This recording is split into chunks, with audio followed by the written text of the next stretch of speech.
Jadi apa yang kita lakukan, apa yang kami lakukan selama persiapan, selama PDT, pra-PDT, PDT akhirnya berangkat program, itu semuanya tidak sesempurna yang dibayangkan sebelumnya. Jadi kita semua mengalami proses persiapan, bahkan naik, turun, perasaan, emosi, ketenangan. Di sanalah kita fungsinya kontrol diri.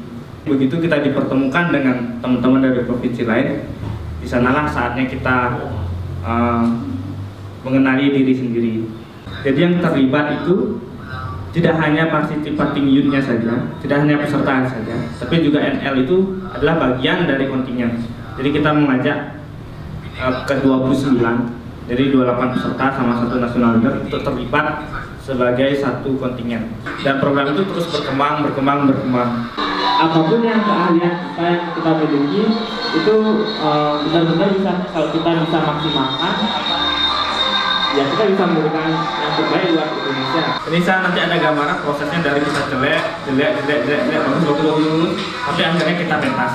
Yang perlu kalian perhatikan ini adalah tidak hanya videonya, tapi juga bagaimana dokumentasi setiap perjalanan kita itu terekam dengan baik. Jadi kita bisa melihat kronologi kita sendiri, prosesnya. Kita bisa lihat kronologinya bahwa yang terbaik itu tidak berasal dari kita yang sudah dari awal melakukan yang baik, tapi dari berbagai percobaan. Jadi ketika kita bisa merekamnya, itu bisa kita bandingkan, oh ternyata emang dulu gini. Tapi ketika kita tidak punya rekaman itu, ya udah itu hilang gitu saja. Ada di ingatan kalian, cuman untuk merefresh lagi, merewind lagi kan nggak bisa. Jadi apa yang kita lakukan itu terekam. Ya walaupun misalnya ada kurang lebihnya, mungkin karena kita keterbatasan waktu, keterbatasan kemampuan, alat dan sebagainya. Tapi paling nggak kita ada usaha untuk merekam jejak kita sendiri. Karena suatu saat nanti hanya kenangan yang bisa kita ingat, ya kan? Nah, untuk mengingat kenangan itu ya alangkah lebih baiknya dengan media audio visual seperti itu. Dokumentasi itu penting ketika berada di orang-orang yang tepat dalam mengolahnya. Karena percaya atau enggak, video yang sama dengan bahan yang sama ketika diolah dengan orang yang berbeda itu akan menghasilkan hasil yang berbeda. Nah, ini penting kita merekam bentuk fisik kita, karena rata-rata teman yang setelah program itu membuka entah nggak tahu karena apa. Kalau misalnya nanti teman-teman sana akan menghadapi yang namanya ketemu dengan karakter yang berbeda ya.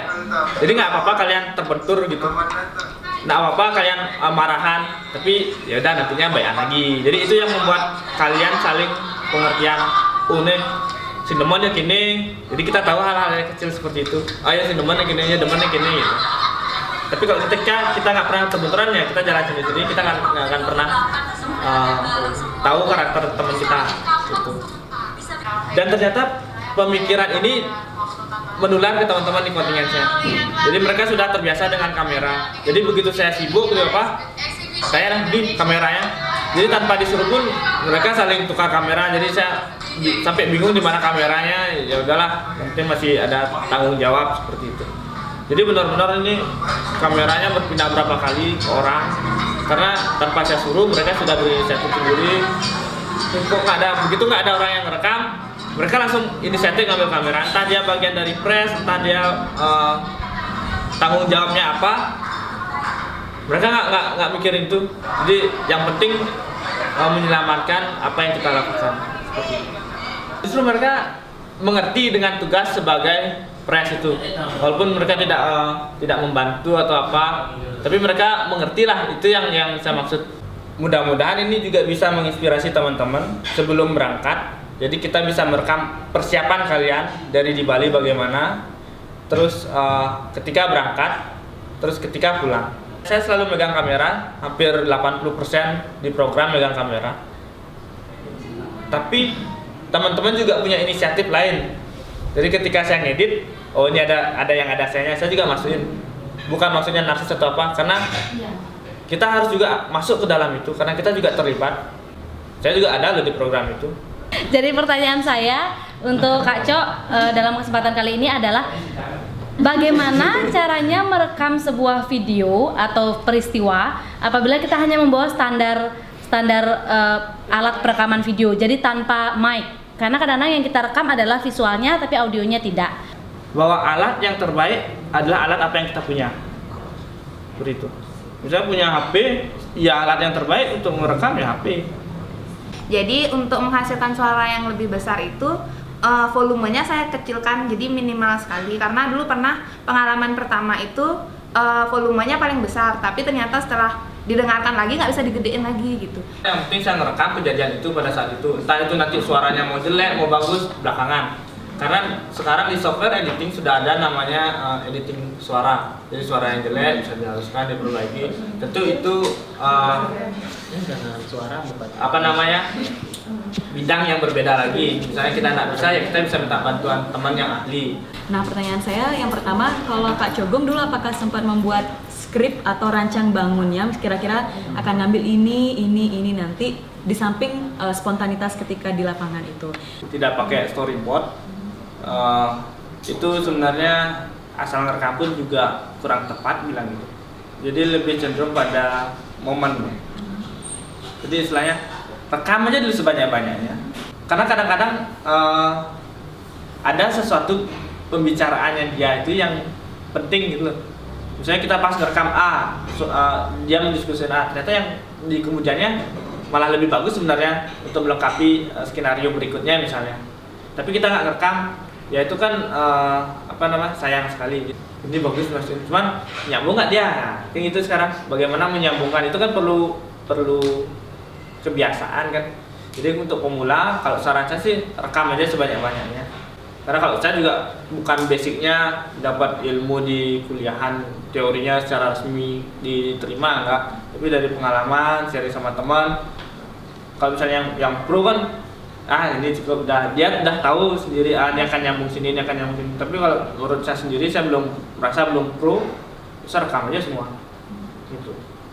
Misalkan momen-momen seperti ini malam, kadang kelihatan gambarnya itu malam, jadi kita nggak bisa dapat gambar yang sesuai dengan keinginan. Padahal sebenarnya momen itu memang benar-benar bagus. Itu yang pertama, masalah pencahayaan.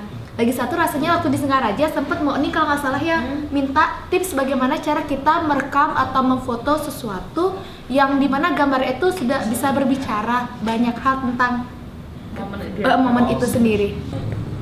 Kalau emang ada dana lebih, ya pilihlah emang yang cari referensi. Oke, ini bagus. Buat orang itu tahu bahwa itu kondisi malam. Jangan misalnya, ini malam nih, sengaja kecuali dengan tujuan khusus. Kalau saya sih gitu prinsipnya. Jadi yang punya gadget segini mau kita punya lampu yang canggih, ya beli kalau solusinya. Tapi kalau emang nggak punya, ya pakai yang ada kan gitu, simpelnya. Mau yang perlu cahaya banyak, ya beli lampu. Lampu khusus kamera ada kok. Misalnya emang nggak punya, ya rekam aja walaupun gelap, itu sudah cukup berbicara kok. Jadi otak kita harus dibiasakan mementingkan momen daripada komposisi, entah itu bagus entah itu jelek. Karena rekaman amatir pun akan sangat berbicara ketika itu jurnalistik tentang suatu kejadian. Kan di kamera itu ada yang garis-garis tuh. Iya, warna itu. Nah, usahakan objek utamanya ada di keempat. Entah di sini, entah di atas. Itu. Jadi dia terframe. Jangan sampai misalnya ngeframe wajah ini yang di sampingnya kepotong gitu. Kenapa nggak cari aja fokusin ke sana, deketin dikit gitu misalnya. Kita perlu proses yang panjang, tidak serta-merta kita oke sekarang dan semua bisa mengerti, kan nggak bisa. Jadi kalau saya emang keinginan kuat, Google ada, YouTube ada, browsing aja. Terima kasih atas materinya. Kalau yang sendiri sih sudah pernah buatnya seperti itu, tapi foto dan ya kalau dilihat dibandingkan dengan video memang lebih berkesan yang video. Terima kasih, saya terinspirasi untuk buat yang video. Jadi sih. GoPro kita bisa pasang di kepala teman, jadi kita bisa lihat sudut pandang penonton gitu misalnya. Video itu hal yang baru bagi sebagian besar dari kita kan. Memang video itu akan lebih banyak berbicara karena dia itu Cogong bilang visualnya ada, audionya ada, dan juga bisa merekam emosi. Nah itu yang tidak bisa direkam dari foto. Kadang-kadang foto itu kan bisa menjebak ya.